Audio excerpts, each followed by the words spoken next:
Good evening. Hey, can you guys hear me? Can you hear? Okay, can you hear now? This one? Okay, can you hear? No? Yeah, a little bit.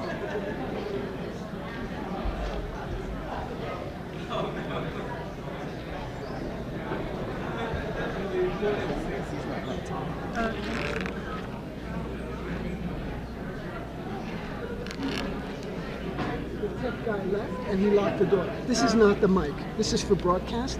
This is for the hall. Okay. 1, 2. Yeah. Okay, I'll just speak up. Is the volume? Well, the thing is that. So this is actually.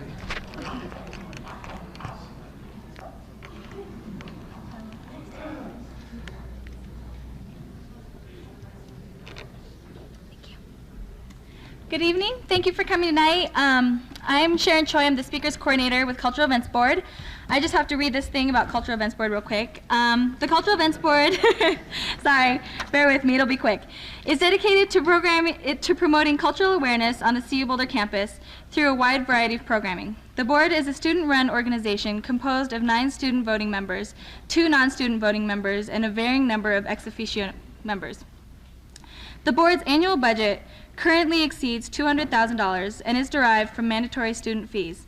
The budget is allocated for board projects, student group projects, and the board's operating expenses. Each year, CEB selects 7 topics of interest that will broaden the perspective of the university community. The board then decides on speakers and events that will address these areas of interest to campus. In addition to the board's own projects, CEB also sponsors over 50 student group events each year. So for anyone who's interested in applying to CEB, just stop by our office. It's 326, or you can call. The number is 492-3227. Tonight our speaker will be Dr. Eqbal Ahmad, and Mansoor Jarbo will introduce him. So.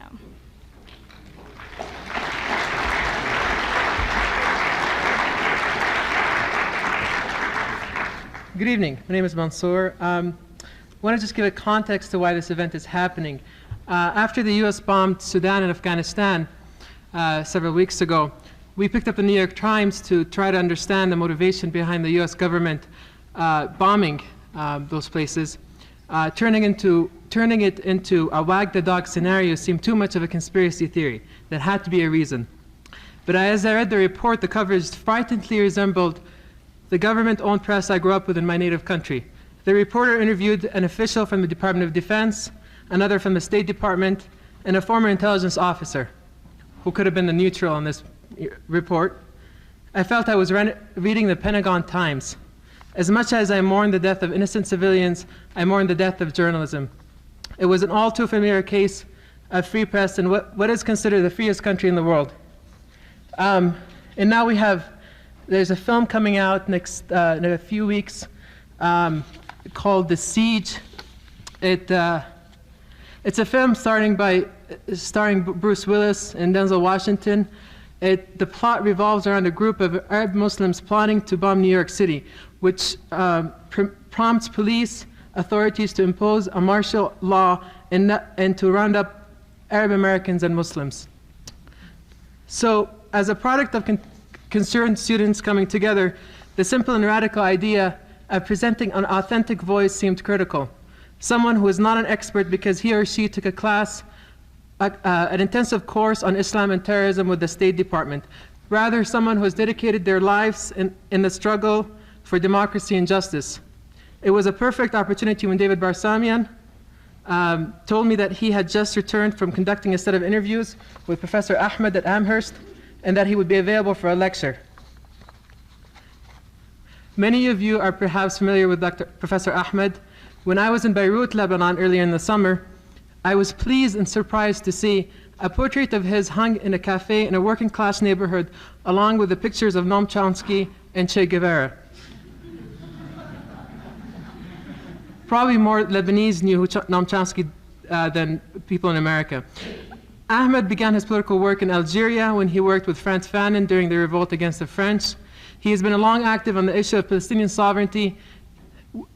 This brought him to a close relationship with Palestinian scholar Edward Said, who dedicated his book Culture and Imperialism to him. For the last 30 years, he has been teaching at several American universities, and has been writing in various publications like The Nation, The New York Times, Harper's, and The Monthly Review. After 15 years in teaching at Hampshire College, he is now dedicating his time to establishing a new alternative university, Khaldunia, in Pakistan. Kofi Annan, the UN Secretary General, has just delivered a speech in honor of Professor Ahmad, calling him, quote, a public intellectual who crossed many boundaries to engage in the struggles for liberation and human rights, a fearless thinker whose analysis of world events has helped me understand some of the issues with which the UN must grapple every day. When David asked him about the choices he had made in his life, his reply was as follows: I had two choices. I could have lived a very comfortable, boring, selfish, quiet existence as a regular academic or a corporate executive. Instead, I chose to live a life that has been very rich spiritually and intellectually and rather poor materially. I have the simple satisfaction of knowing that we have tried, did the best we could, did not always succeed, but tried to change where change seemed necessary. I'm very honored to introduce Professor Ahmad.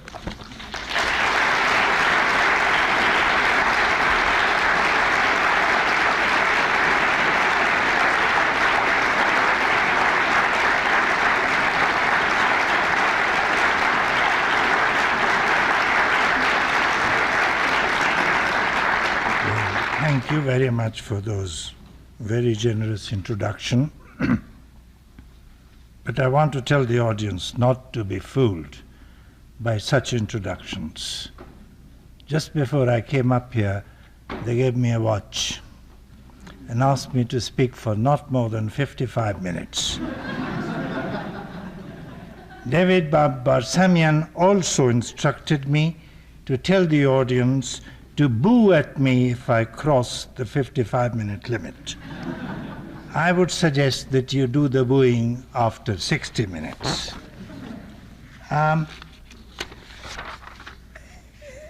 It reminds me to, first of all, tell you a story. I'm a storyteller. 1961, I went to Cuba under an assumed name with an Algerian delegation. Because in Algeria I couldn't be a Pakistani, as in America I couldn't be an Algerian, and in Pakistan I can't be an American. So you know the complications of life. We met with Castro. He received us for breakfast. That was the 26th of July. And he treated us most graciously. And around 12:30, and he said, comrades, you are coming with me to the 26th July celebrations. Comrade, it won't be very long. I am a man of few words, said Fidel Castro. We went with him, we followed him. He spoke for 6.5 hours.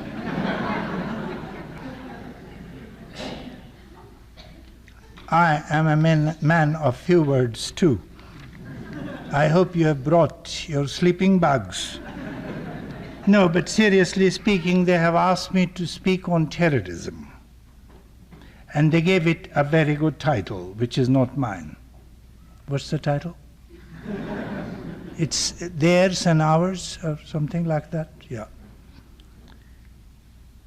But actually, the title that I was given is uncannily close to what I want to talk about, which is two views of terrorism, theirs and mine, because a third doesn't exist.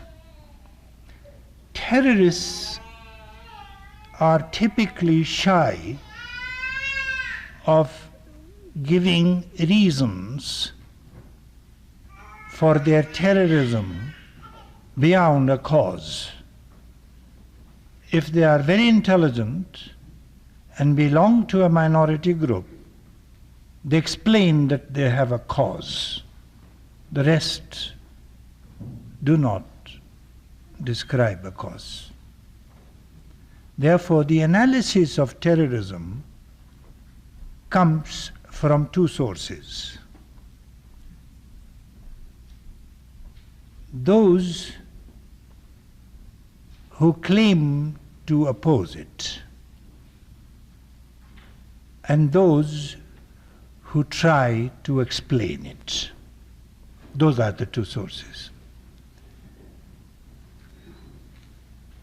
These are ideologically loaded words: terrorists and terrorism.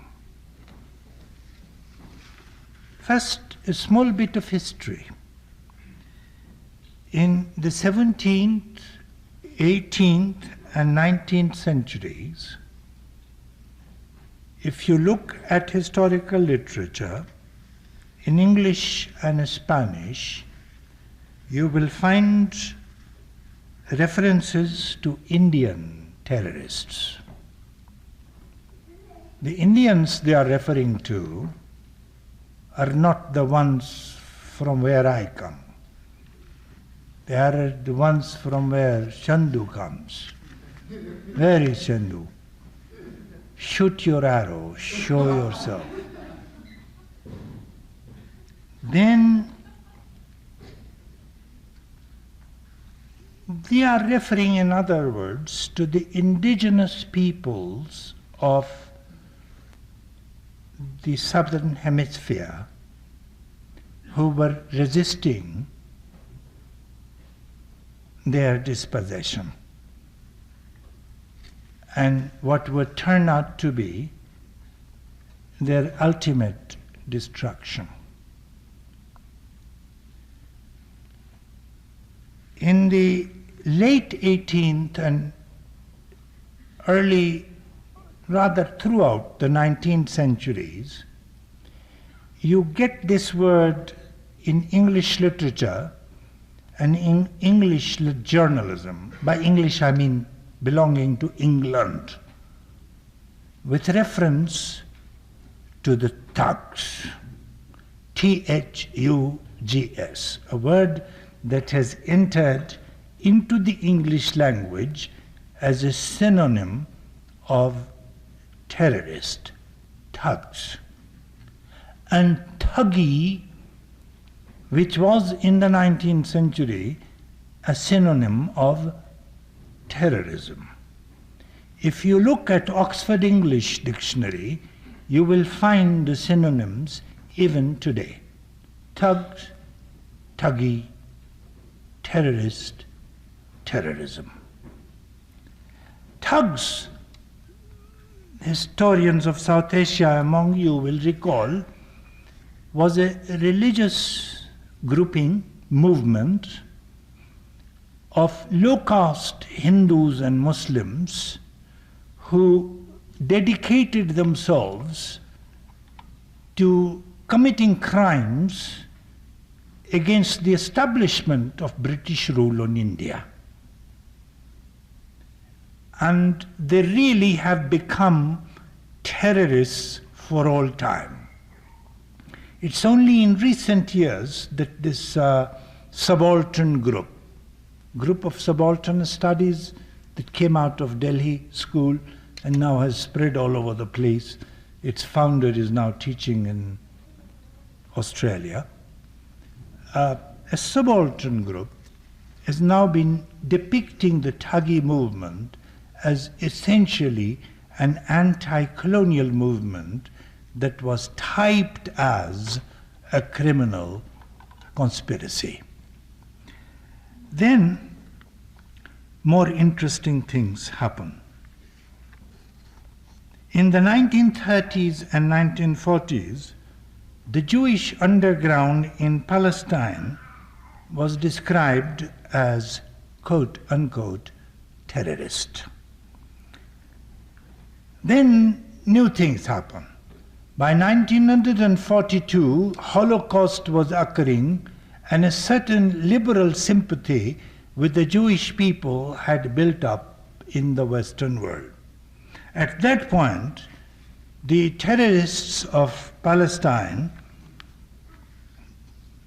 who were Zionists, the terrorists of Palestine suddenly started to be described by 1944-45 as freedom fighters.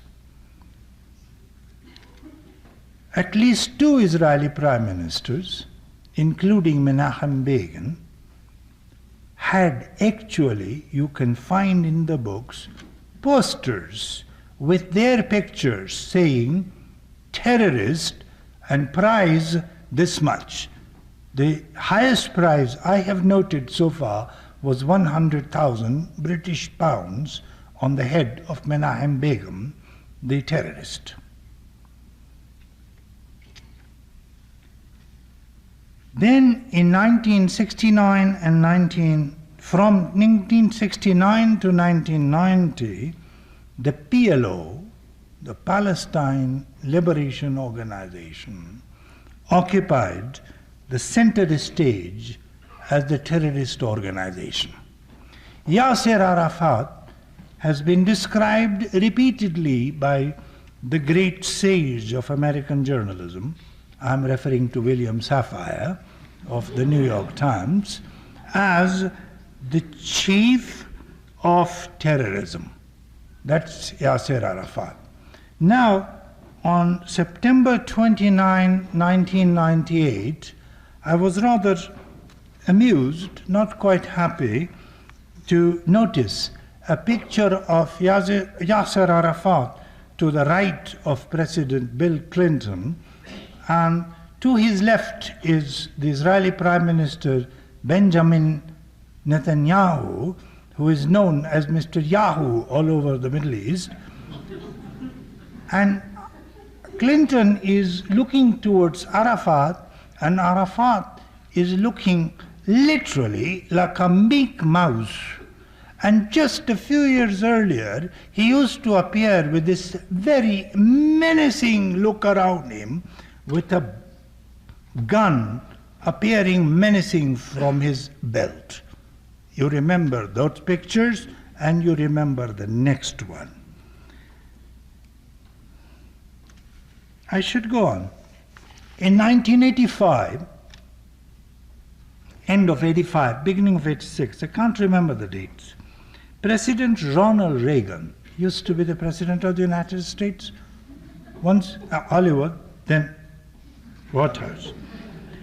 President Ronald Reagan received a group of bearded men. These bearded men I was writing about in those days. At the moment I was preparing to write about them in the New Yorker. Actually did. They were very ferocious looking bearded men with turbans and tall and kind of looking like they came from another century. And President Reagan received them in the White House. After receiving them, he spoke to the press. And he pointed towards them, I'm sure some of you will recall that moment, and said, these are the moral equivalent of America's founding fathers. These were the Afghan Mujahideen. They were at that time, guns in hand, battling the evil empire. And they were the moral equivalent of our founding fathers.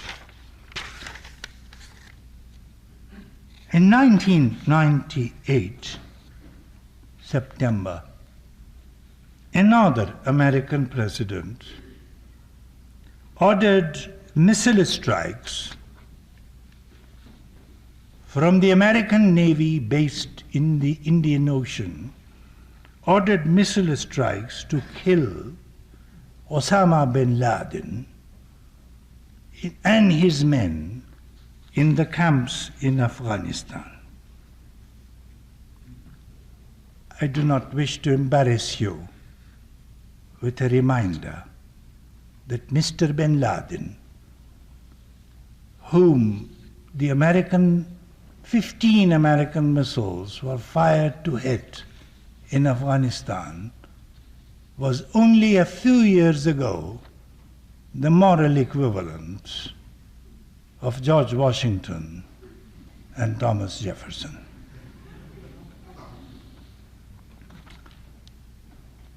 He got angry over the fact that he has been demoted from moral equivalent of your founding fathers. So he is taking out his anger in different ways. I'll come back to that subject more seriously in a minute. You see, why I've recalled all this story is to merely point out to you that the matter of terrorism is rather complicated, and terrorists change faster than the greenback does, much faster. In the game of high politics, in which the stake is an empire and the counters are people. So the terrorist of yesterday is the hero of today, and the hero of yesterday becomes the terrorist of today. This is a serious matter of constantly changing world of images in which we have to keep our heads straight to know what is terrorism and what is not. But more importantly, to know what causes it and how to stop it. Next point about our terrorism is that posture of consistency necessarily evades, posture of inconsistency necessarily evades definition. If you are not going to be consistent, you're not going to define. It's a simple principle all students must learn, do learn, or if they don't, ought to learn when they write a paper. If you are serious about it, define yourself. Define your topic. Define your subject. Then proceed to explicate it. If you're not defining, you are evading. You're trying to run away. You're trying to cheat me. You're trying to get a good grade without having done your work. And that's the truth. Every teacher knows that to be the truth. Now, have you noticed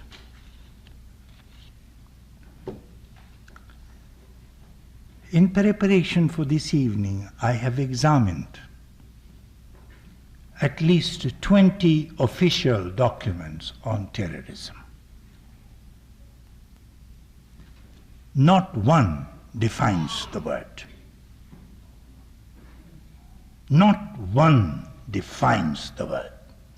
All of them explain it, express it emotively, polemically, to arouse our emotions rather than exercise our intelligence. I'll give you only one example which is representative.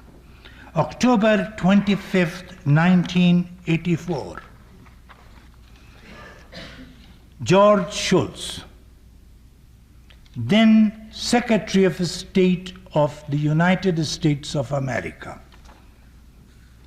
speaking at the New York Park Avenue Synagogue, a long speech on terrorism.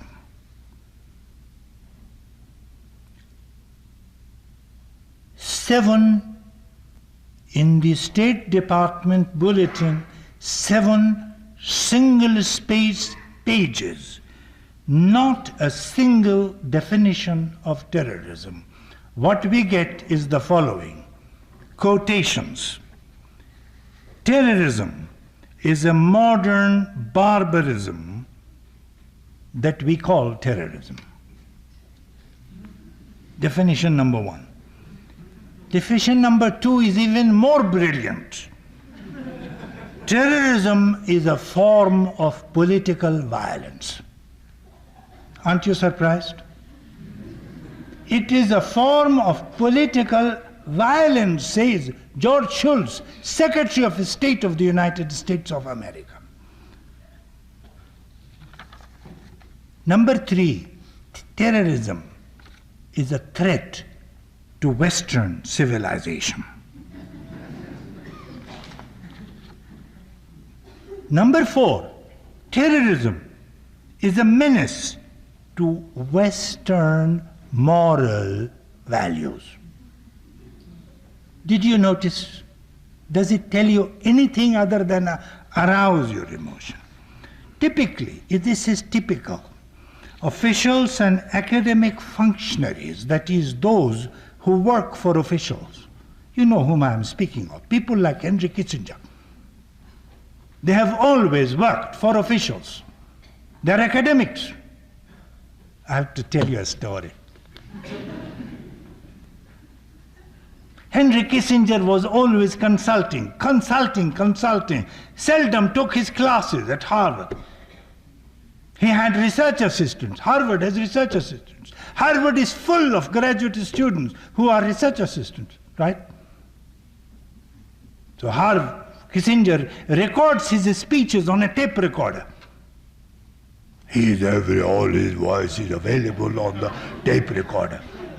Then his assistants play his lectures to the classes and then take questions and answer questions and lead answers, etc., etc. One day Christian said he missed his plane or whatever happened. He arrived, Kissinger. He approaches the classroom, arrives there. He hears his voice, he's happy. The tape is playing. He gets into the class, there is dead silence. He's happy. Nobody's talking, he's happy. He gets inside the class, looks around. The tape is playing, and 35 tapes are listening.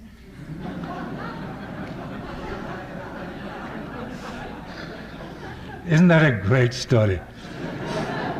It's a pure Harvard story, I must say. I love Harvard.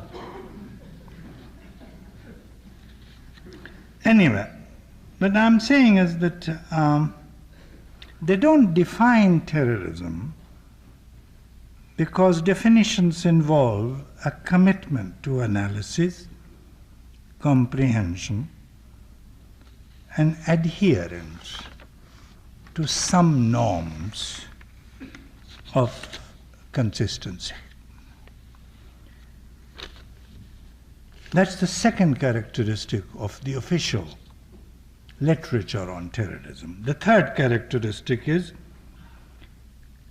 that the absence of definition does not prevent officials to be globalistic.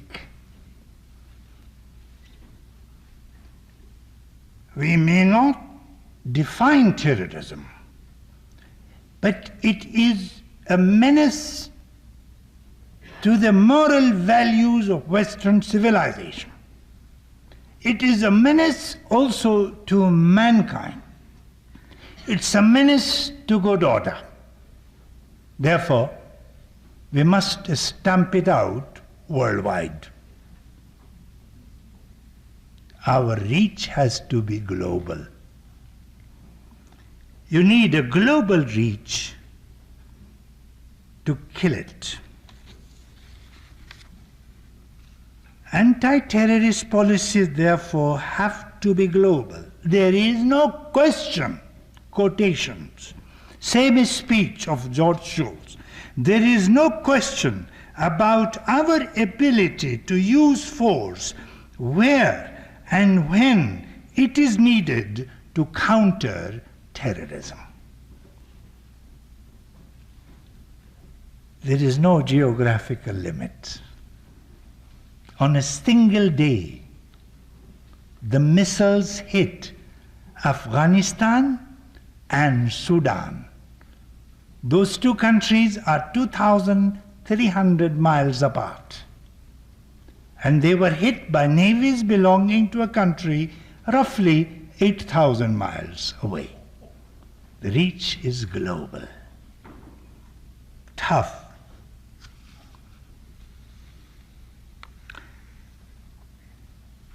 In September 1998, I told you, they hit several thousand miles apart. A fourth characteristic. The claims of power are not only globalist, they are also omniscient. We know where they are, therefore we know where to hit. We have the means to know, we have the instruments of knowledge, we are omniscients. Quotation, Mr. George Shultz again, and then compare it with today's behavior. We know the difference between terrorists and freedom fighters, says Mr. George Shultz. We know the difference between terrorists and freedom fighters, and as we look around, we have no trouble telling one from the other. Quotes closed. So you see, only Osama bin Laden doesn't know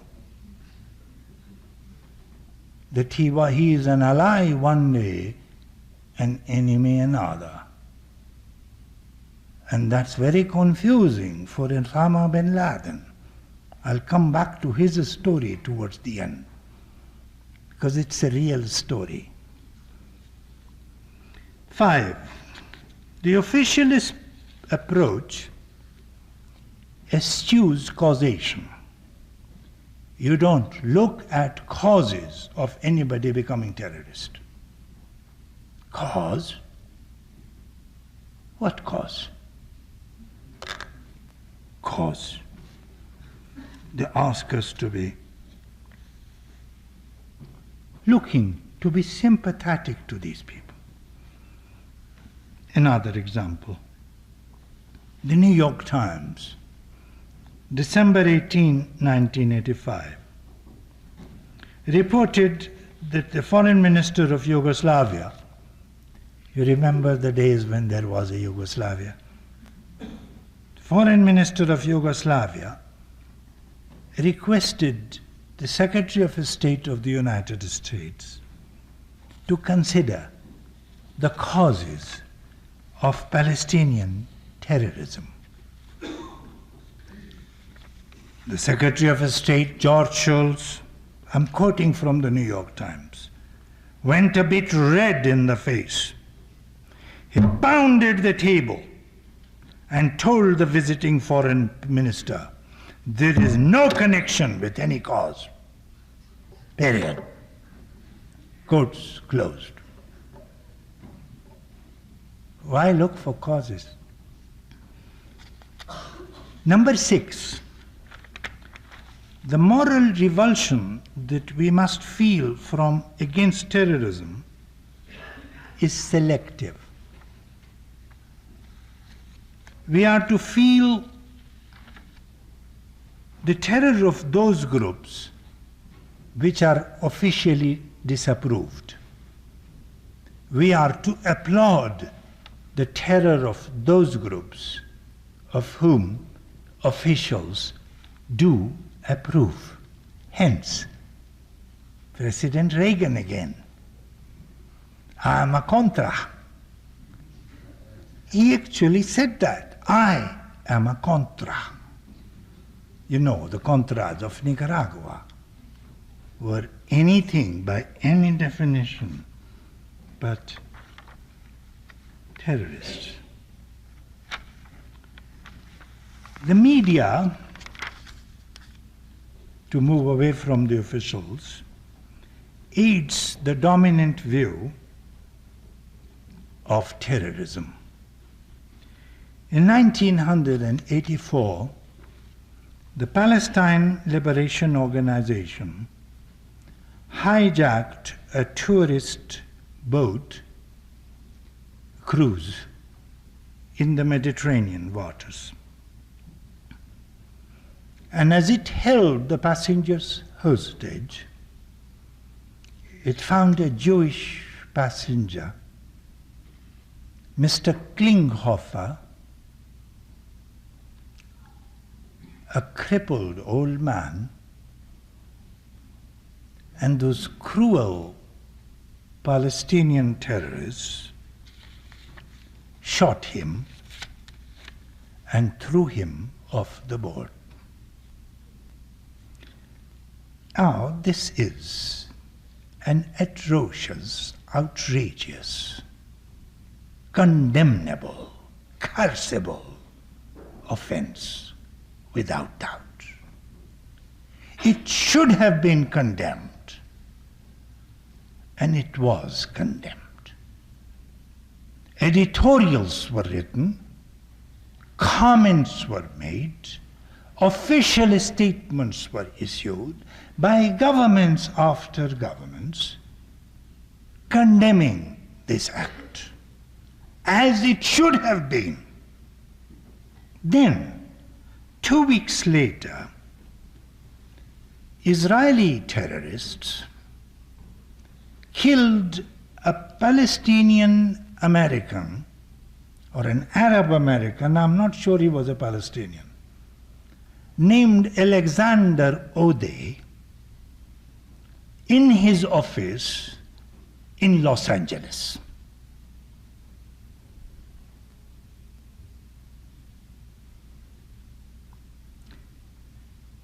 The news was reported. The murder was reported. I measured the report in the New York Times, 2 inches. I also measured the report of Mr. Klinghoffer's killing, 140 inches. And Alexander Ode got almost no television reporting, except from LA itself. Then one day at Tufts University, I am speaking. From the other side is Jack Rosenthal, an editor of the New York Times. Don't confuse him with this Abe Rosenthal, who writes the columns and used to be, at that time, the managing editor of the New York, executive editor of the New York Times. So I asked Jack Rosenthal, I said, how can you describe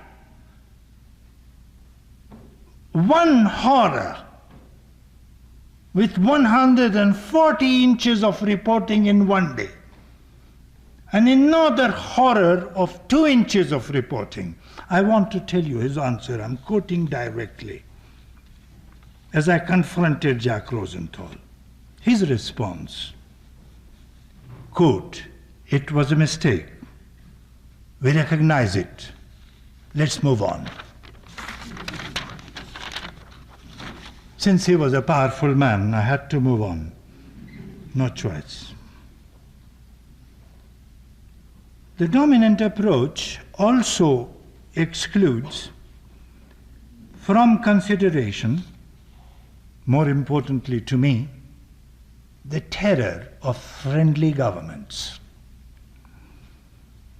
To that question I will return, because it excused, among others, the terrors of Pinochet, who killed one of my closest friends, Orlando Letelier. And it excused the terror of Zia-ul Haq, who killed many of my friends in Pakistan. All I wanted to tell you is, according to my ignorant or vague calculations, the ratio of people killed by state terror of Zia-ul Haq, Pinochet, Argentinian, Brazilian, Indonesian type, versus the killing of the PLO and other terrorist type is literally, conservatively, 1 to 100,000. That's the ratio. So next, my 6th point or 8th point.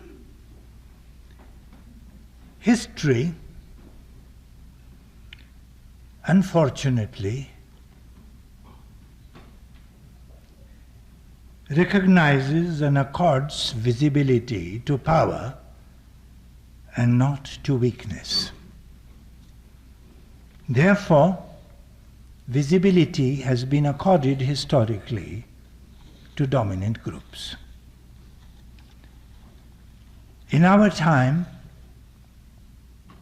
by our time I mean the time which began with this day, Columbus Day. The time that begins with Columbus Day is a time of extraordinary, unrecorded holocausts. Great civilizations have been wiped out. The Mayas, the Incas, the Aztecs, the American Indians, the Canadian Indians were all wiped out. And their voices have not been heard even to this day, fully. Now they are beginning to be heard, but not fully. They are heard, yes, but only when the dominant power suffers. Only when resistance has a semblance of costing, of exacting a price, when a Custer is killed or when a Gordon is besieged. That's when you know that there were Indians fighting, Arabs fighting and dying. My last point of this section. US policy in the Cold War period has sponsored terrorist regimes one after another. Samosas, Batistas, all kinds of tyrants have been America's friends, and you know that. And there was a reason for that. I and you are not guilty. We can't consider ourselves guilty because partly we have never been even informed. We can say we did not know and say it honestly. Sometimes we did and protested. I will only take the period of the Cold War, that is the one after World War II, without going into detail, identify to you three periods of American policy of varying degrees of support for terrorist states and terrorist groups. Those periods are 1945 to 56. During this period, the United States intervened on the side of tyrants. In 1953, a constitutional government in Iran was overthrown. Mohammad Mossadegh, and a tyrant, the Shah of Iran, was brought back in. A constitutionally elected government of Arbenz was overthrown. And a tyranny in Argentina was, Guatemala was brought in. Between Arbenz's fall and today, American estimates, now official estimates, are that 1/3 of the population of Guatemala has been killed by these tyrants whom CIA supported. That's the first period, 56, ends. 1956 to 1975 is a period of intervention.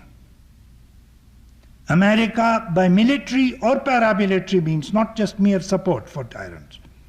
By military or paramilitary means directly goes in support of tyrants. The biggest one that you remember is Indochina, Vietnam, in support of totally unpopular regimes. And it ends, that period I would call a period of counterinsurgency. First period, 45 to 56 interventions. Second period, 1956 to 1975, counterinsurgency.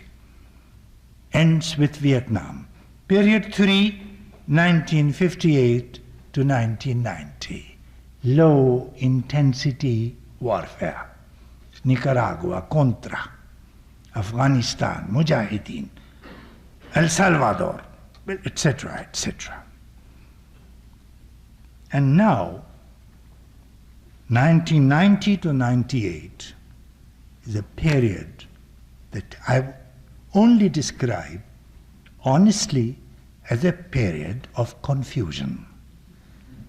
After this Cold War, nobody knows what to do, how to be, how to justify, where to go, in which way to deal with the world.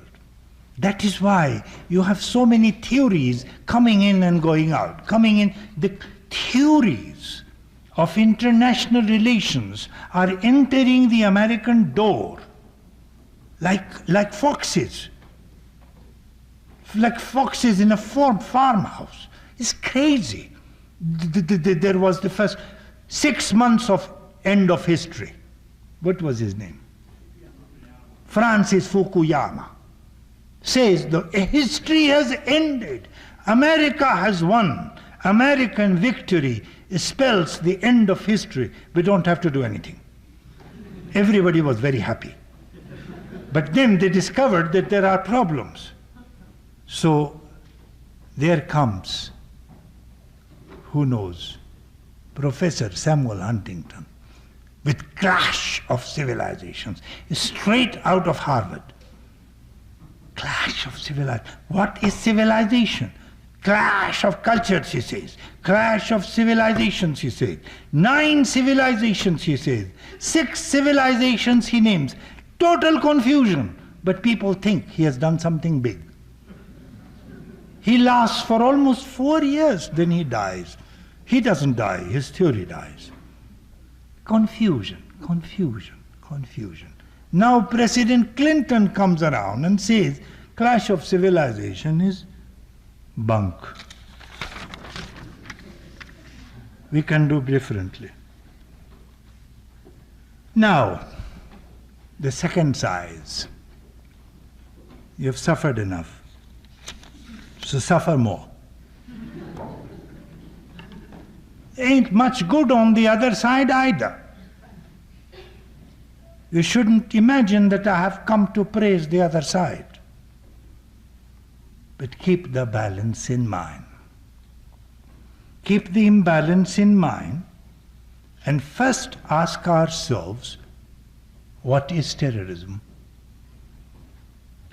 Our first job should be to define the damn thing, name it, give it a description, some kind, other than moral equivalent of founding fathers or a moral outrage to Western civilization. I will stay with you with Webster's Collegiate Dictionary. Terror, says Webster's Collegiate Dictionary. You can all check back to it. Terror is an intense, overpowering fear. That's terror. And he uses terrorizing, terrorism, quote, the use of terrorizing methods, hear me closely, the use of terrorizing methods of governing or resisting a government. Quotes closed. This simple definition has one great virtue, and the virtue of fairness. It's fair. It focuses on the use of coercive violence.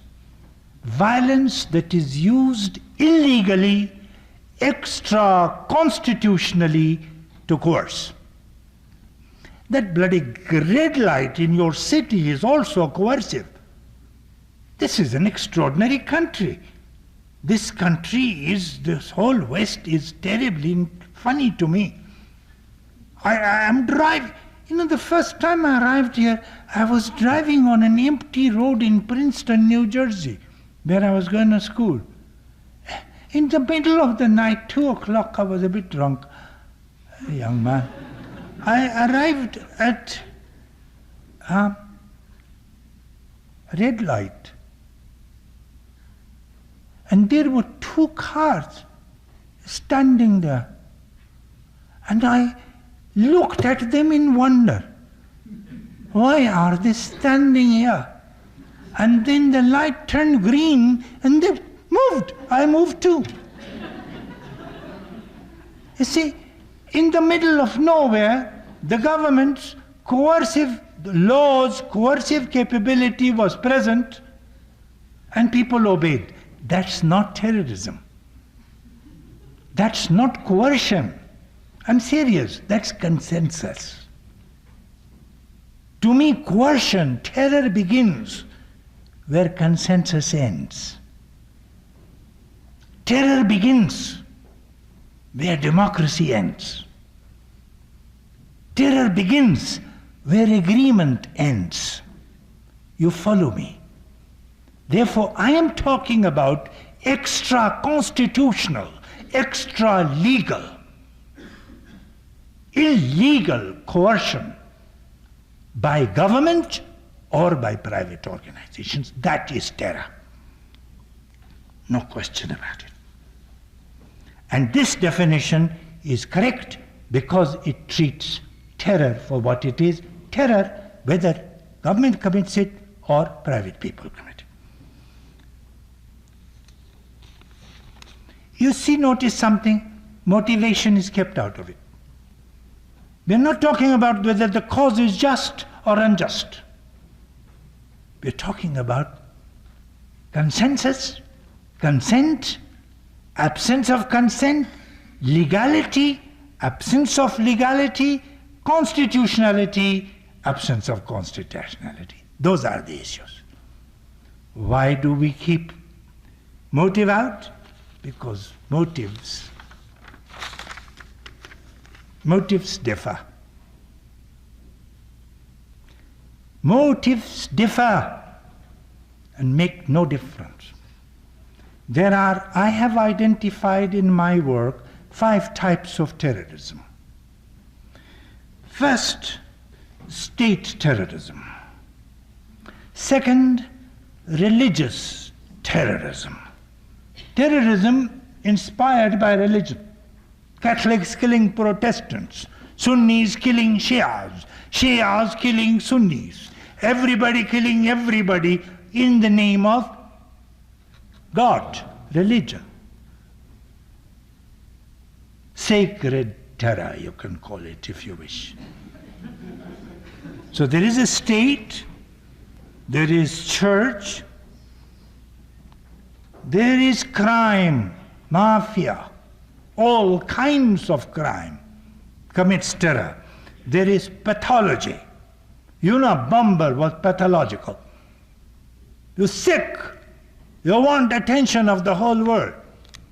You got to kill a president. You kill. You terrorize. You got to hold a bus. You do it. And so there is pathology. And fifth, there is political terror of the private group. Be the Indian, the Vietnamese, the Algerian, the Palestinian, the Baader Meinhof, the Red Brigade, whichever that is. Political terror of the private group. the oppositional terror, I call it.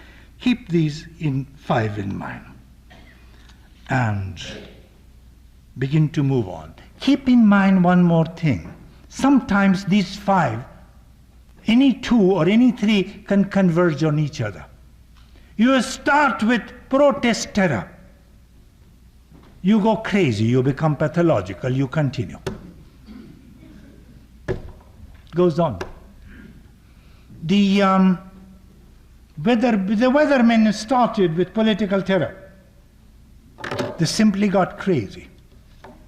I'm getting to be my 55 minutes, so I've got to finish fast. Got 10 minutes to go. Oh, how am I going to do it? You see, they converge. State terror can take the form of private terror. For example, you're all familiar with it. The death squad in Latin America, or the death squad in Pakistan. And the government has employed private people to kill its opponents. So it's not quite official, it's privatized. You see what I'm saying? Convergence. Or the political terrorist who goes crazy and becomes pathological. Or the criminal who joins politics. All through in Afghanistan, in Central America, the CIA employed in its covert operations drug pushers. Drugs and guns often go together. Smuggling of all things go together. In fact, you can smuggle women, drugs and guns at the same time. And men too, if they are trying to migrate to the United States. Any number of convergences occur. But within that framework, please move on fast because I have little time. We have to move fast.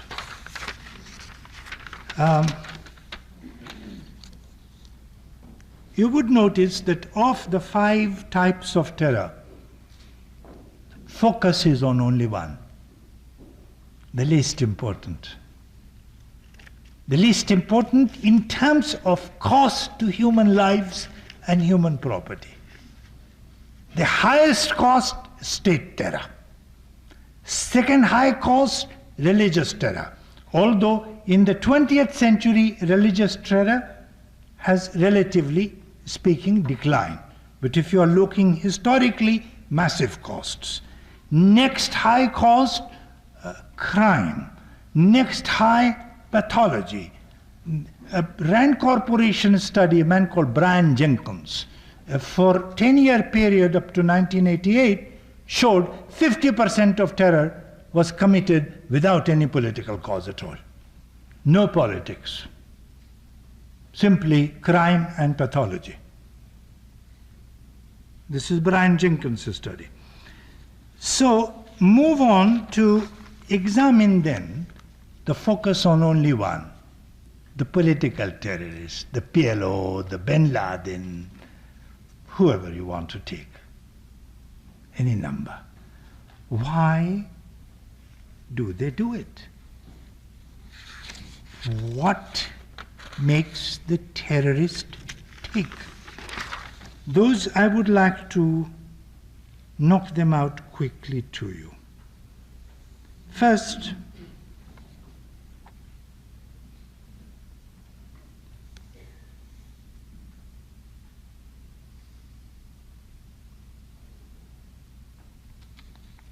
I'm looking for my damn notes which are... Where are they? Did you steal my notes, dude? No, I'll come back to you, don't worry. I'm with you. I'm with you. I just mixed up pages. First, the need to be heard. Now, imagine we are dealing with the minority group, the political private terrorist. First, the need to be heard. Normally, and there are exceptions, Palestinians. There is an effort to be heard, to get your grievances heard by people. They are not hearing it. Then a minority acts, and the majority applauds. The Palestinians, for example, the super terrorists of our time, were dispossessed in 1948. From 1948 to 1968, they went to every court in the world. They knocked at every door in the world. And they were told that they became dispossessed because some radio told them to go away. An Arab radio, which was a lie. Nobody was listening to the truth. Finally, they invented a new form of terror. Literally their invention. The airplane hijacking. And between 1968 and 1975, they pulled the world from its ears. They dragged us out, said, listen, listen. Well, we listen. We still haven't done them justice. But at least we all know and acknowledge. Even the Israelis acknowledge. Remember Golda Meir in 1970, Prime Minister of Israel, saying, there are no Palestinians. They do not exist. Well, damn well they exist now. You are cheating them at Oslo. At least there are some people to cheat now. You can't just push them out. So you see, the need to be heard is essential. One motivation there. Second, mix of anger and helplessness produces an urge to strike out. You are angry. You are feeling helpless. You want retributive. You want to wreak retributive justice. I want to quote somebody from you. You will see what I mean.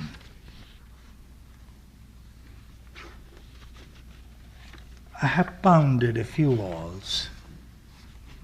I have pounded a few walls myself when I'm alone. Quotes. I want to kick somebody in the rear end. Quotes close. The speaker is Ronald Reagan. After the TWA hijacking, and America unable to solve the problem.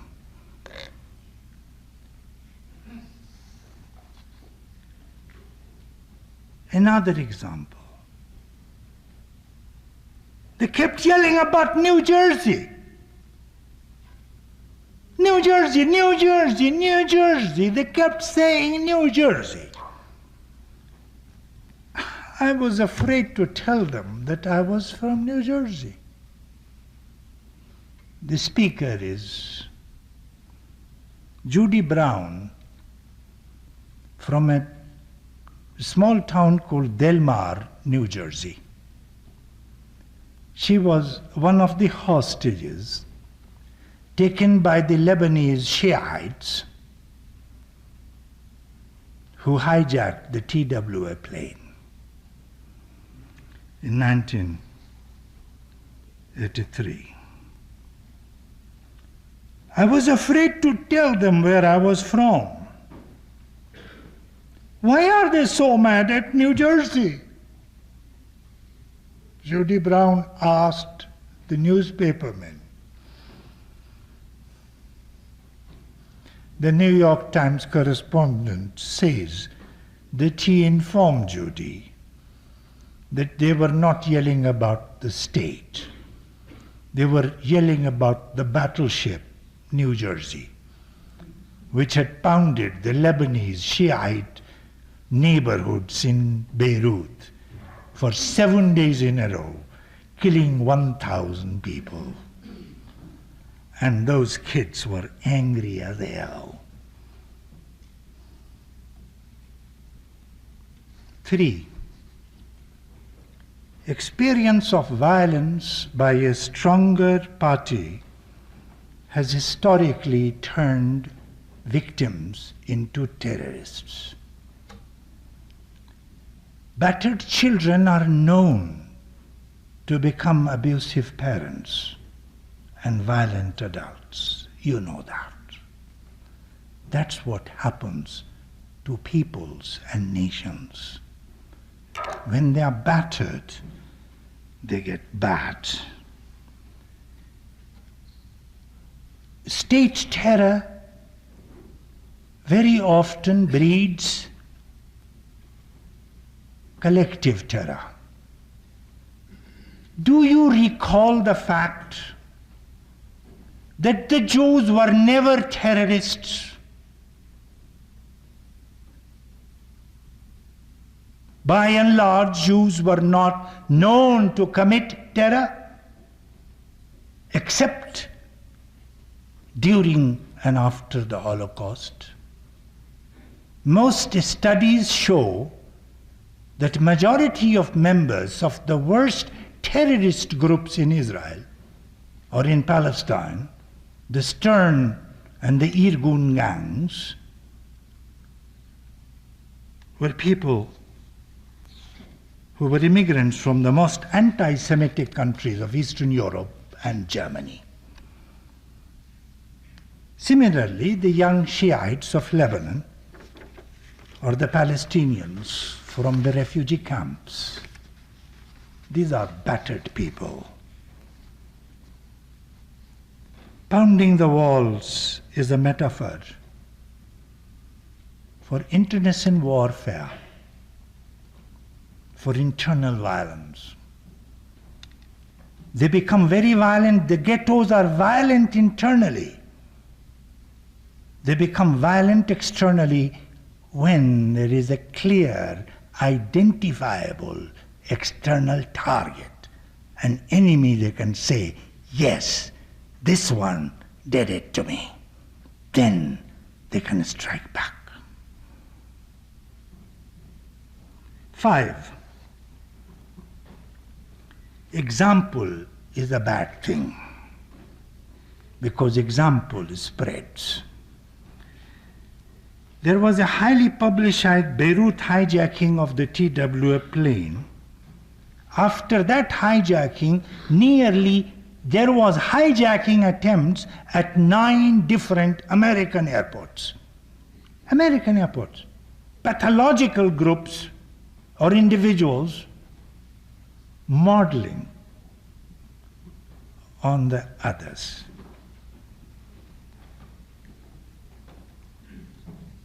Even more serious are examples set by governments. When governments engage in terror, they set very large examples. And when they engage in supporting terror, they engage in other sets of examples. 6. Absence of revolutionary ideology is central to victim terrorism. Revolutionaries do not commit unthinking terror.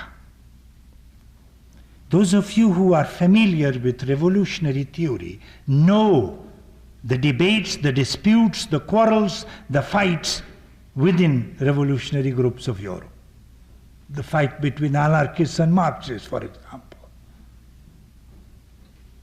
But the Marxists have always argued that revolutionary terror, if ever engaged in, must be sociologically and psychologically selective. Don't hijack a plane. Don't hold hostages. Don't kill children, for God's sake. Have you recalled also that the great revolutions, the Chinese, the Vietnamese, the Algerian, the Cuban, never engaged in hijacking type of terrorism? They did engage in terrorism, but it was highly selective, it was highly sociological, it was still deplorable, but there was an organized, highly limited, selective character to it. So absence of revolutionary ideology that begins more or less all of the post-World War II period has been central to this phenomenon. My final question with you is, but these conditions have existed for a long time, for a very, very long time. But why then this flurry of private political terrorism? Why now so much of it and so visible? And the answer is modern technology. It is a must, and globalization. Look, modern terrorism, contemporary terrorism, frankly is a class act. It's a class act. It's not a revolutionary act alone. It's a class act. You have got to have an international passport to do it. You better be speaking more than one language. It is in fact better if you are brown but have a blonde on your arms. So much the better, easier to pass the customs. The checkposts, it's a class act. But it's modern travel, modern passport, modern guns, and most importantly, modern communication. You have a cause, you can communicate it through radio and television. They will all come swarming if you have taken an aircraft and you are holding 150 Americans hostages, and they will all hear your cause. You have a modern weapon through which you can shoot a mile away, they can't reach you. And you have the modern means of communicating. When they put together the cause, the instrument of coercion, and the instrument of communication, politics is made. A new kind of politics becomes possible. To this challenge, rulers from one country after another have been responding with traditional methods. The traditional method of shooting it out. Whether it's missiles or some other means, shooting it out. And the Israelis are very proud of it. The Americans are very proud of it. The French became very proud of it. Now the Pakistanis are proud of it. The Pakistanis say our commandos are the best. Frankly, it won't work. The point proves a central problem of our time.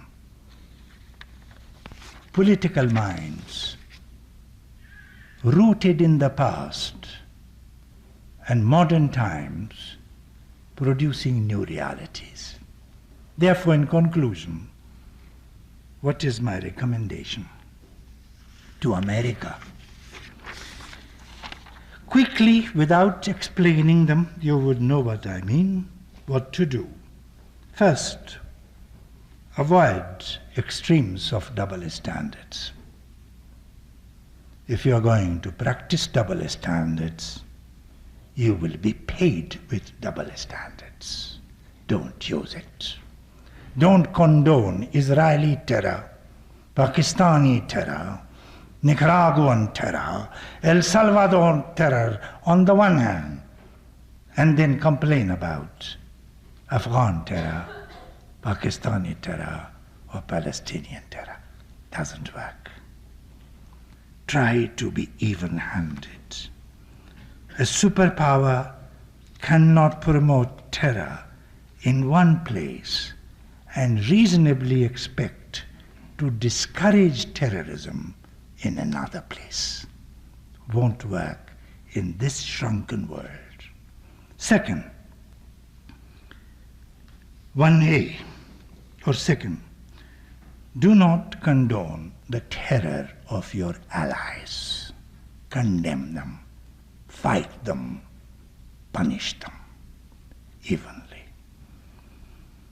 Third, please eschew, avoid covert operations and low-intensity warfare. Covert operations and low-intensity warfare are breeding ground of terror and drugs. Violence and drugs are bred there. The structure of covert operation, and I made a film about it which has been very popular in Europe, called Dealing with the Demon. What I have shown is, wherever covert operation has been, there has been the central drug problem. That has been also the center of drug trade, because the structure of covert operation, Afghanistan, Vietnam, Nicaragua, Central Asia, Central America, the structure of drug operation, covert operation, is very hospitable to drug trade. Avoid it, give it up, doesn't help. Fourthly, please focus on causes and help ameliorate causes. Even when you help or are perceived to help this little, it disappears. Palestinian terror has gone down. Not because the injustice is gone, but because perception developed that maybe something is happening with the peace process. This is a wrong perception. Terror will come back. But there is that perception. Try to look at causes and solve problems. 5, do not concentrate on military solutions. Do not seek military solution. Terrorism is a political problem. Seek political solutions. I can give you examples. Look, the only time the United States responded diplomatically and not militarily to a terrorist activity, i.e. hostage taking, was in Iran. They tried a little thing when Taba failed, stopped. Mostly engaged in diplomacy for 7 months. You know what they got? They got all the hostages back safe. And they got $6 billion in addition from the Iranians. It works. Diplomacy works. Military doesn't work. Take the example of the last attack on bin Laden. Number one, you don't know what you're attacking. They say they know, they don't know. They attacked, they were trying to kill Gaddafi, right? They killed his 4-year-old daughter. That poor baby hadn't done anything. Gaddafi is still alive, mashallah. They tried to kill Saddam Hussein. They killed Layla bin Attar, an innocent woman. They tried to kill bin Laden and his men. Not one died, 25 other people died. They tried to destroy a chemical factory in Sudan. Now they are admitting they destroyed a medicine factory. 1/2 of the production of medicine in Sudan has been destroyed, not a chemical factory. You don't know. You think you know. You're going to hit the wrong thing all the time. You know, I'm the only one who ought to be happy about it. The bin Laden thing. But I'm not very happy because I'm in opposition. 2 of your missiles fell in Iran, in Pakistan. 4 fell in Pakistan. 1 was slightly damaged, 2 were totally damaged, 1 was slightly damaged, and was totally intact. For 10 years, the American government has kept an embargo on Pakistan because Pakistan is trying stupidly to build nuclear weapons and missiles. So we have a technology embargo on my country. One of the missiles was intact. And what do you think? The Pakistani official told the Washington Post, he said, it is the gift from Allah. They won't give us technology, and now we have got the technology, and our scientists are examining this missile very carefully. You see?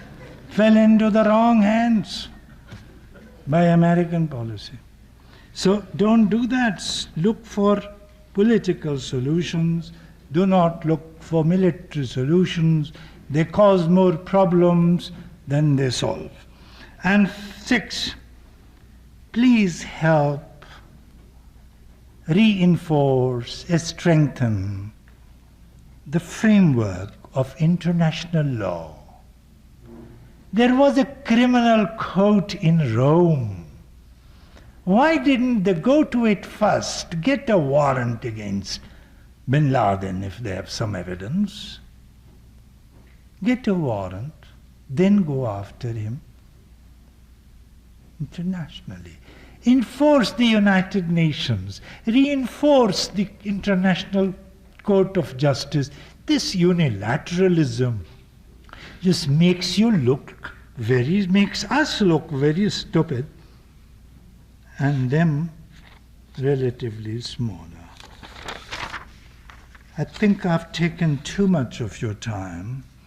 I am exactly 17 minutes ahead of the time given to me, and nobody said boo. So many thanks for bearing with me.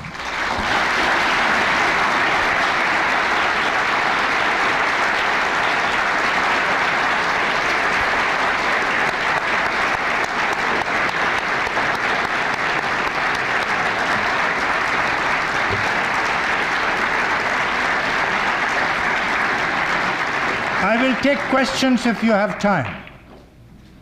As hard, harsh, tough as you wish.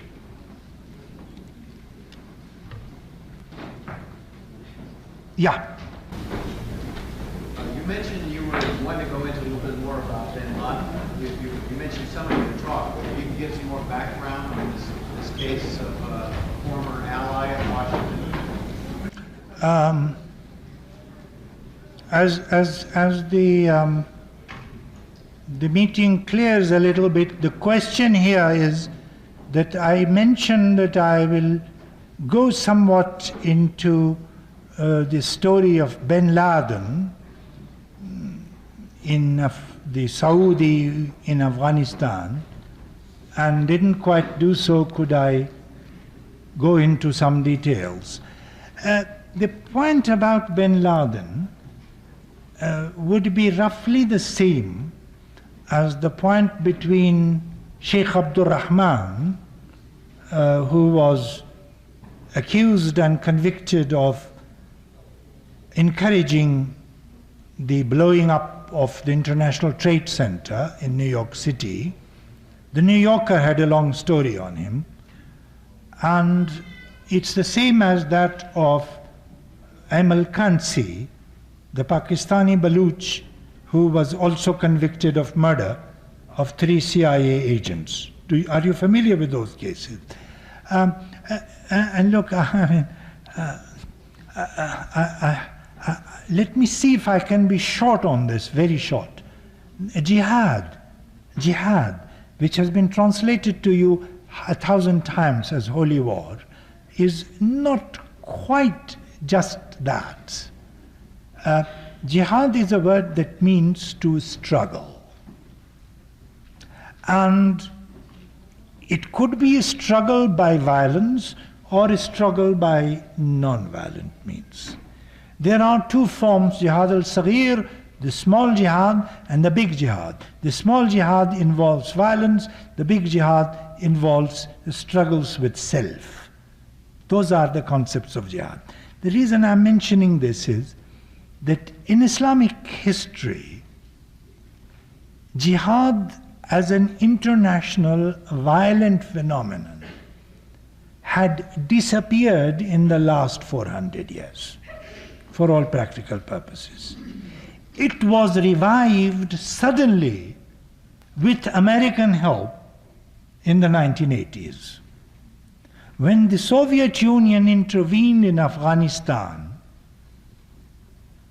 and the military dictator of Pakistan which borders on Afghanistan, saw an opportunity in it and launched a jihad there against godless communism. The United States saw an extraordinary opportunity. Communism hadn't yet died then. This is 1981. The United States saw a God-sent opportunity to mobilize 1 billion Muslims against what Reagan called the evil empire. And money started pouring in. CIA agents started going all over the Muslim world, recruiting people to fight in the great jihad. Bin Laden was one of the early prize recruits because he was not only an Arab, he was also a Saudi. He was not only a Saudi, he was also a multimillionaire, willing to put his own money into the matter. And Bin Laden went around recruiting people for the jihad against communism. I first met him in 1986, and he was recommended to me by an American official whom I do not know whether he was an agent or not an agent. I have no idea of that. I wouldn't accuse this poor American as a CIA agent necessarily. I was talking to him and I said, who are the Arabs here who will be interesting? By here I meant in Afghanistan, Pakistan. He said, you must mean Osama. And I went to see Osama, and there was Osama, rich, bringing in recruits from Algeria, from Sudan, from Egypt, just like Sheikh Abdul Rahman. And this fellow was an ally. Then he remained an ally. He turns at a particular moment. In 1990, the United States goes into Saudi Arabia with forces. Saudi Arabia is the holy place of Muslims, Makkah, Medina. There had never been foreign troops there. Now in 1990, during the Gulf War, they went in the name of helping Saudi to defeat Saddam Hussein. Osama bin Laden remained quiet. Then Saddam was defeated. Saddam is defeated, but American troops stayed on. In the Kaaba, the land of the Kaaba, foreign troops. He wrote letters after letters saying, why are you here? Get out! You came to help, but you have stayed on. And finally, he started his jihad with against the other occupiers. His mission is to get American troops out of Saudi Arabia. His earlier mission was to get American troops out of Afghanistan, Russian troops out of Afghanistan. See what I was saying earlier about covert operations. A second point to be made about him, which is the same about Aymal Khansi. If you have forgotten Aymal Khansi, tell me and I'll remind you of him. Look, these are tribal people. These are people who are really tribal. Being a millionaire doesn't matter. Their code of ethics is tribal. They are not me. tribal code of ethics consists of two words: loyalty and revenge. You are my friend, you keep your word, I am loyal to you.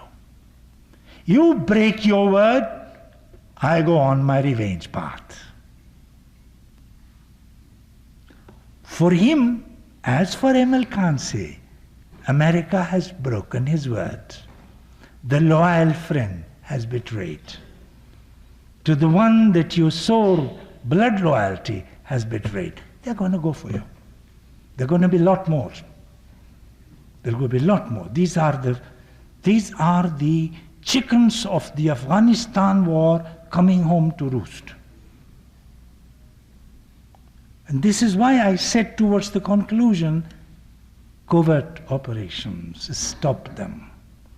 There is a price attached to those that the American people cannot calculate. And Kissinger type of people do not know. They don't know. They don't have the history to know. Have I explained myself? Any other question? We have microphones at the front of this aisle and the other aisle. If people have any questions, Dr. Ahmad, I have a question myself. Yes, politics is simply violence pursued by other means. And why should we expect any representation of terrorism to be anything other than propaganda? And secondly, what do we do with a situation like Kosovo, where violence seems to be the only language that a violent dictator himself understands?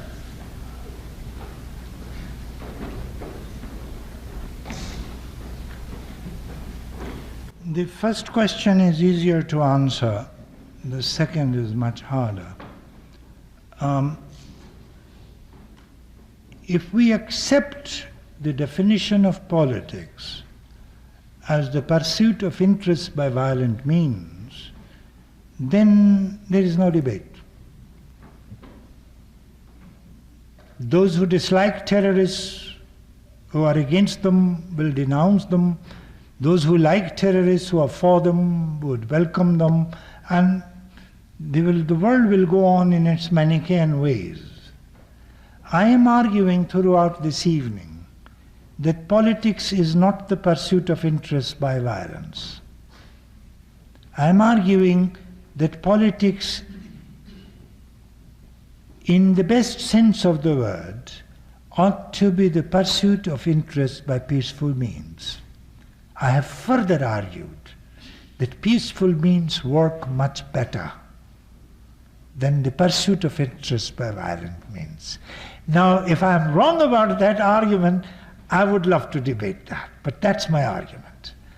The Kosovo question is very interesting and harder to deal with. My preference has been, and I think one person here who knows this is David Barsamian. By 1991, when genocide had begun in Bosnia, everybody knew that after Bosnia it will be Kosovo. In Bosnia, in 1990, 4 nations presented a proposal to the Security Council of the United Nations, saying here, violence is likely to begin and get very, very bad. And we request that a small Security Council, United Nations presence in Bosnia now might prevent the breakup of a massive Holocaust later.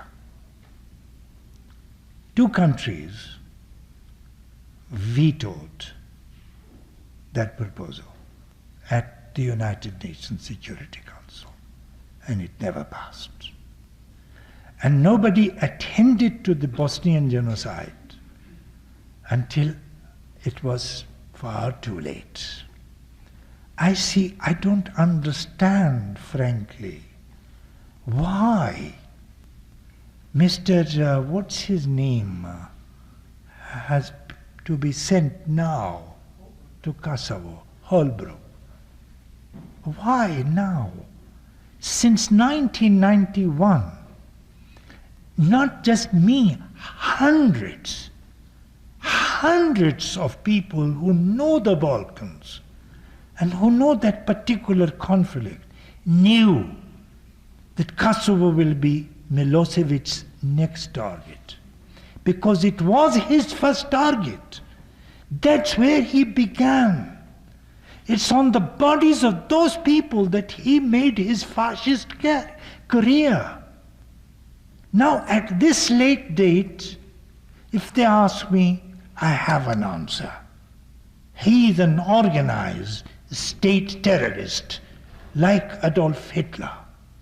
He is not amenable to negotiations. He has never been amenable to negotiations.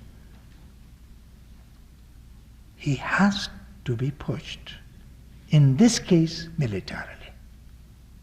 And not because I prefer military solutions, but because political solutions have been avoided for 9 long years. What does it over? Every day they say NATO will act, and they are dealing with this man. Look, there is one area in which I could not agree with Mahatma Gandhi, who was in some ways a sort of teacher of mine. And that is, Hitler could not have been stopped after he had reached a certain point. Gandhi was arguing, let him run, let him take over everything. What the hell? We'll deal with him later. But Gandhi was a saint. I don't know if I have answered your question. Any other? I have Yes. a question. It seems like there's been kind of a selective war crimes tribunal involving Serbia. But some weeks ago, and this was kind of buried in the news, and probably there's some people that don't know about this, there was a vote in Italy by the UN delegates to set up a permanent war crimes tribunal based on the Nuremberg principles, and it was voted 120 to 7.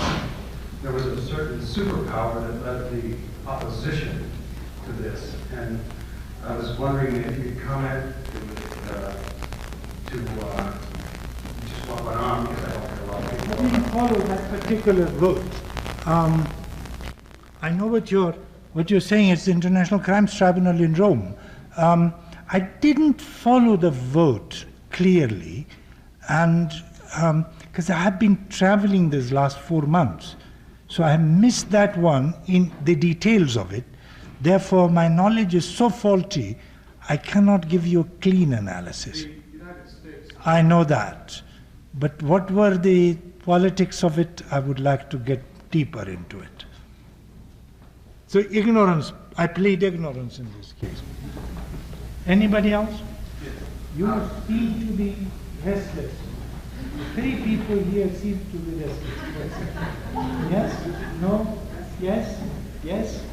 Yes? I have a question. I raised my hand at the beginning, and I'm a short, blonde female, and that's a man's question. Please. Okay? Go at it.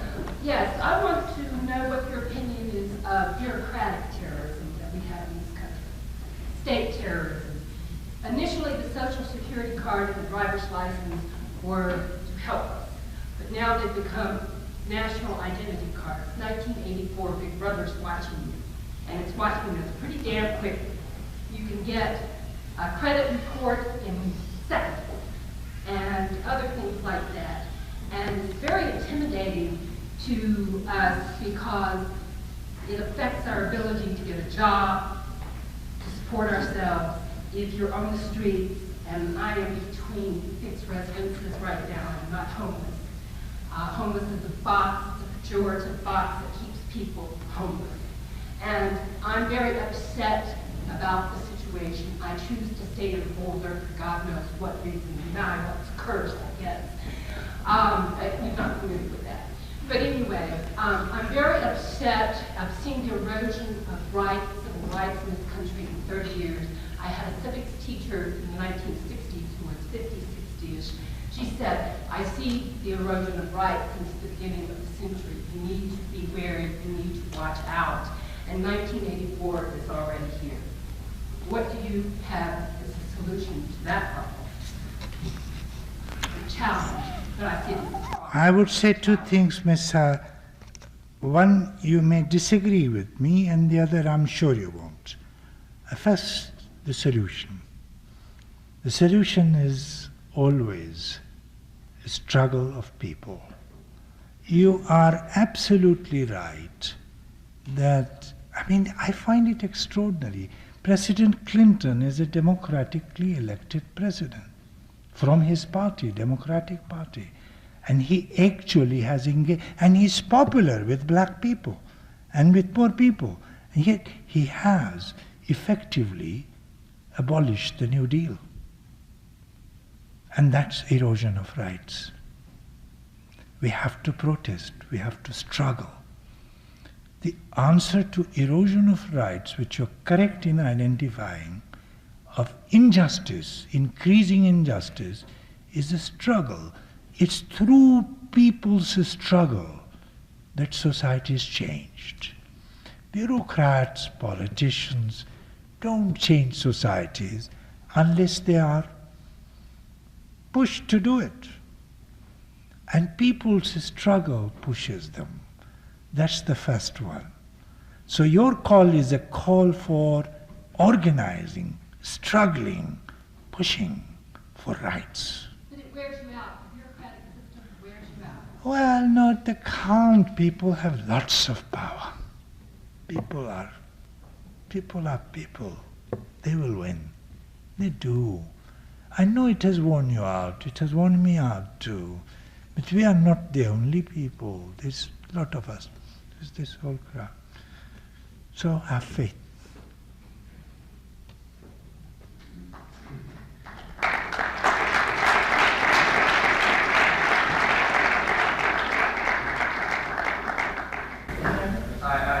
Yes, sir. Yes, sir. You were talking about when you went through the listing of how to solve terrorism.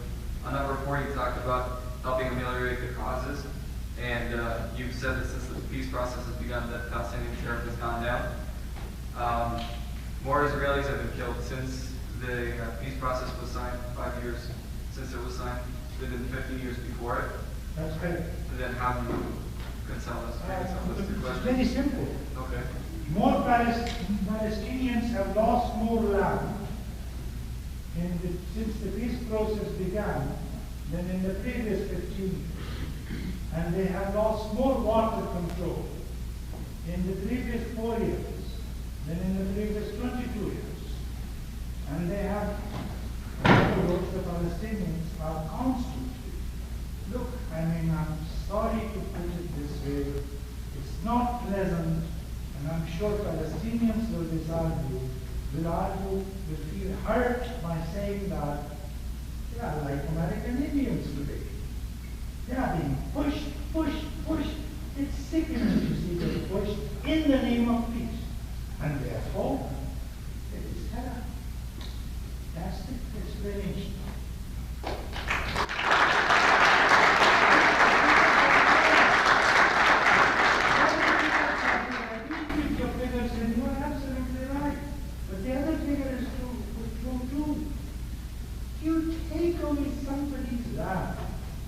If you destroy their livelihood, if you want to take away their home, look, since this running of the Oslo process, 67 houses by my count, and God knows how many more because I stopped counting 90 years ago, were demolished by the Israelis in order to expand settlements.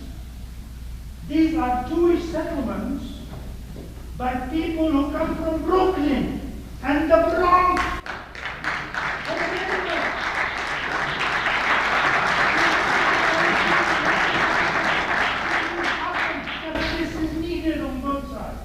What is going to happen now that Israelis are saying that Palestine will never have a statehood? What is going to happen now with this grotesque Sharon? Back in. I'll tell you what will happen. quite frankly, there are only two scenarios left. At the moment, if the current trend continues, the answer to his question is this. Israel will either develop into a South Africa of the apartheid period, or it will develop into an America of the 18th century.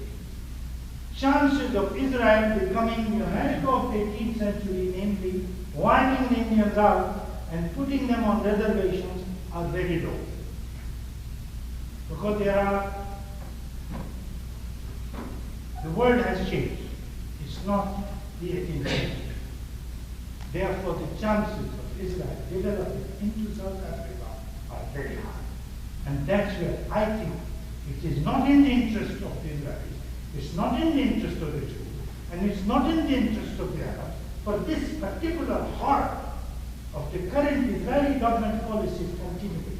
It's not in their interest, it's a cowardly American government that is making it possible.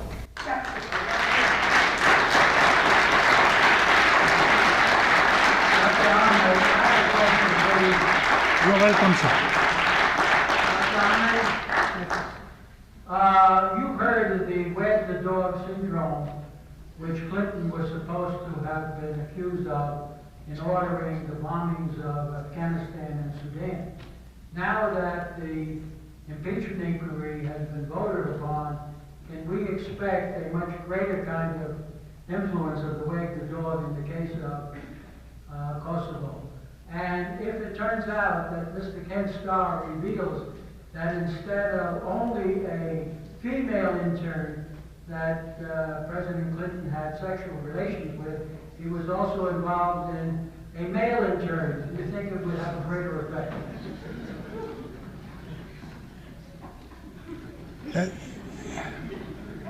You're speaking of Hillary Clinton or Bill Clinton? I'm a little confused at the moment. Bill or Hillary? Bill. Bill. Bill.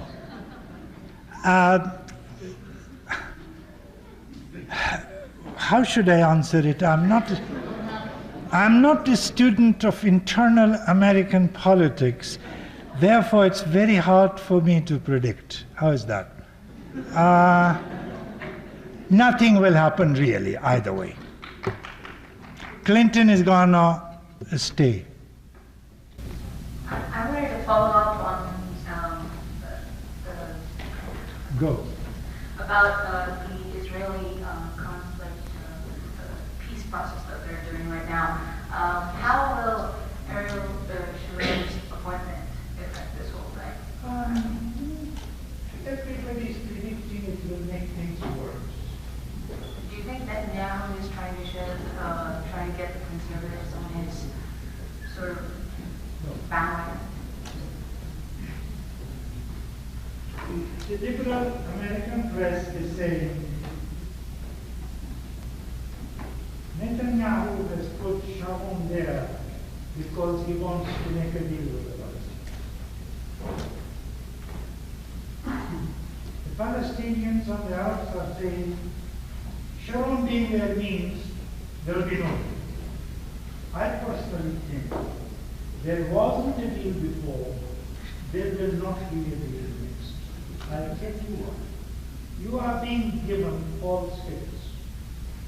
The New York Times reported twice in the last 1 year that now the PLO controls 30% of the West Bank.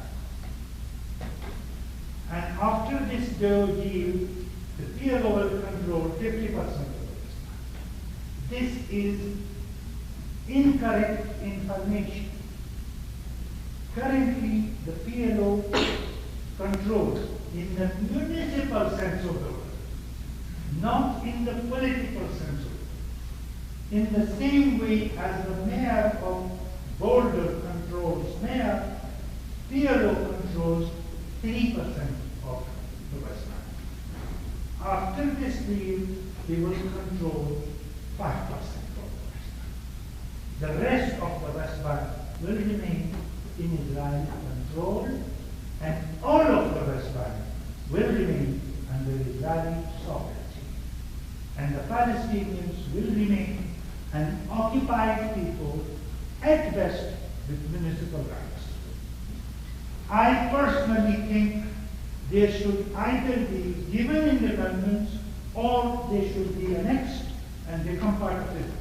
But Israel will not allow the Palestinians to become part of Israel because it is already, forgive me for saying that, it is already an apartheid state. It's already a state not of Israeli people, it's a state of the Jewish people. No self-respecting American Jew would like to live in America if America was designed like Israel. In other words, if American Jews were treated as second-class and third-class citizens. How do they expect the Palestinians to live there? We're going to take 2 more questions and then we're going to wrap it up. So. Yeah.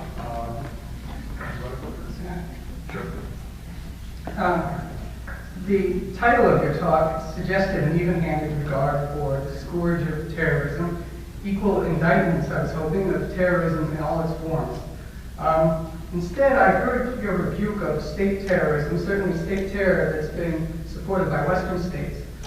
But besides your sympathetic remarks for Leon Klinghoffer, I picked up many insinuations that terrorism by private organizations leads to the promotion, at least the enhanced visibility, of causes that you support, including, for instance, the rights of the Palestinian people, which you frequently refer to in your talk.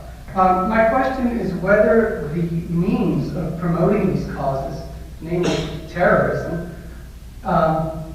can actually justify the ends. No, it can't. Holy Lord, I have been misunderstood. I don't know if it's described by me. Since 1968, when the PLO emerged as a major force in Palestinian politics, I have argued in writing and verbally in speeches 2 things. One, that the Palestinian cause is just and must be heard, that the Palestinians must be given justice. And 2, I have argued that the form of political struggle they have chosen is wrong and destined to fail. And my friend Edward Said has written repeatedly, reminding audiences, his reading audiences, of the fact that this has been my argument. Their particular form of terrorism, their particular form of violence, I considered politically, morally, historically incorrect, wrong from the beginning. And I considered their cause just. For a just cause, they employed stupid means. Sorry. I hope it has answered your question. No, there has never been any doubt in my mind about that. And look, I'm sorry, look where it brought them. It brought them where I am answering the question of this young man with emotion. Oslo is a fraudulent peace accord. Yasser Arafat has effectively become a collaborator. Effectively a collaborator. And many people will not like me to hear me say those words, but that's the truth. That's where this form of terrorism can bring you. Because it wasn't political. It wasn't thought out. It had no psychological and sociological moorings. Sorry. Last one. That's a different note. I was wondering if you could reflect on your experience, perhaps even identity as a Pakistani, as well as intellectual. Thanks to some of the things that you point to about the support of right-wing forces in the Third World during the Cold War, the social discourse in most of that world has become extremely right-wing and polarizing people. And therefore, the challenge becomes for people within the Third World that how to change the level of that, how to bring up these sorts of discussions. You can have this kind of a presentation here, but you can't have it in the back. Well, actually, you still can, but it seems like a matter of time before it will not be possible. So what can you do? What do you mean? Many different ways. You got the question, all of you. This is the last one, and I'm not going to go on, because I know you have been very patient with me. Look, in many different ways. We all should, first of all, I think I should say, I would sound very presumptuous if I talked in personal terms, because that's neither here nor there. Every individual's situation is different. But I think for now I am talking to people who are working with their minds. They're intellectuals. I don't care whether you are from Pakistan or Palestine or America or Latin America. I think our first responsibility is to deploy our intellect critically and take risks within the environment in which we live or the environment with which we interact. We have to take risks, intellectual risks, personal risks. It is very difficult for intellectuals to combine the good life with good work. Those two things don't go together all the time. Sometimes they do. If you are very lucky, they do. But most of the time, you have to be prepared that they don't. My very close Israeli friend, Israel Shahak, is a Jewish Israeli intellectual living in Jerusalem and for years teaching there. His was a comfortable, simple, wonderful, rich life of research, of speaking, of reading. He's a kind of, comes closest to being the Talmudic scholar that I've ever known. 69, was head of the Human Rights Commission of Israel and took an honest position on the torture of Palestinians in Israeli prisons. He was a spatterpound. It was difficult for him to shop in the supermarket. He started getting his students to shop for him. But those are risks he had to take. It's a hazard we encounter. You, in your own settings, whatever your settings are, think critically, work hard, be honest, and be critical, and take risks, number one. Two, if you are a third world intellectual, then do two things. If you are a third world intellectual living here, do two things. One, engage yourself with American problems, with American struggles. Can I tell you a story?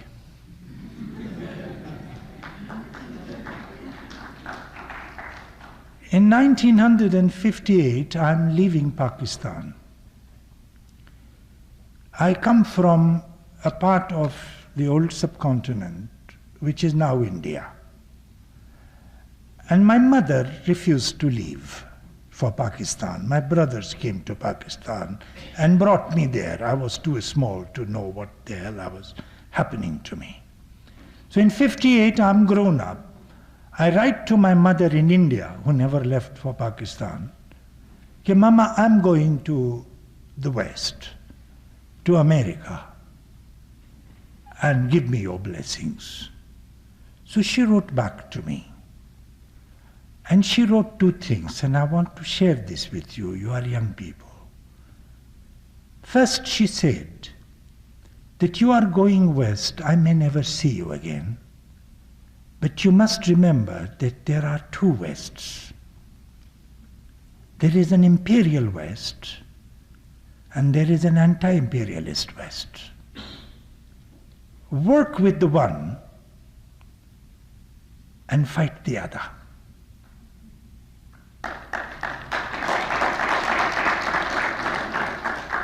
Wherever we live, we must live organically. If we are living in America, whether I'm a Pakistani or whoever I am, I have to be part of an American struggle also. And two, or three I should say, don't forget your people. You should be universal, but you can never be fully universal unless you know your own, unless you have your roots, unless you water it, fertilize it, intervene there. You figure out your way of intervening, but do intervene, please.